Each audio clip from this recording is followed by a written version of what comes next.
In a career full of exhilarating highs and heartbreaking lows, Larry Jones is a survivor. And now, in his return to the sport as a full-time trainer, the pendulum is swinging back in the right direction. Oh, it is. It's not a bad time to be me right now. But we're really doing good. You know, Joyful Victory has come back to the races now. It looks like she's going to be on top of her game. Like I said, Havoc Grace is training very well, ready to try to defend that Horse of the Year title. And like you said, we've got some 3-year-olds we're real excited about. Just 2 years ago, Jones wasn't sure if he would ever be back in the sport. In fact, he wasn't sure about much of anything. Actually, I thought I was coming down with Alzheimer's. I could not retain anything that was going on, but it wound up being extremely high levels of aluminum in my body. So Jones stepped away from training while his wife Cindy took over, and doctors tried to find the cause of Jones's health issues. It took a while, but eventually they did. It was antiperspirant. The deodorant doesn't use aluminum, but the antiperspirant was.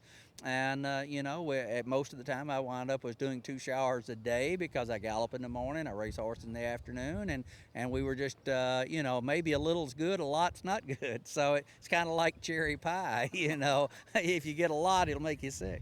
Jones's reaction when doctors made the discovery? Very relieved. I mean, you knew it was fixable because I thought I was just, Jones can't afford to lose very much of his mind, and I thought I'd lost too much.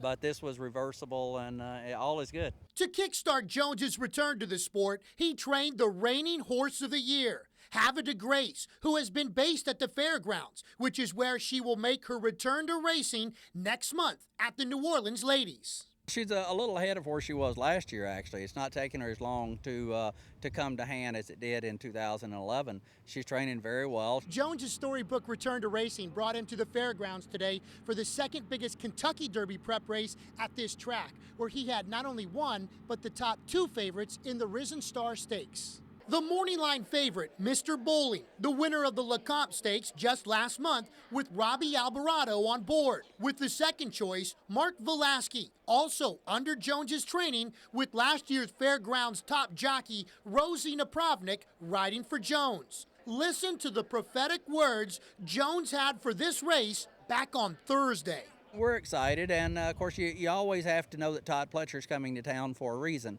So whenever Todd comes all the way from Gulfstream, we decided, in case one wouldn't do, we better run 2. And as promised, it was Pletcher's horse, the number 7, El Padrino, racing to the front and outdueling Mark Velasquez on the rail in a furious stretch drive that, after surviving a claim of foul by jockey Rosie Napravnik, was declared the winner. Jones's horse, Mark Velasquez, finished second, and Mr. Bowling inexplicably finished last in the 11-horse field.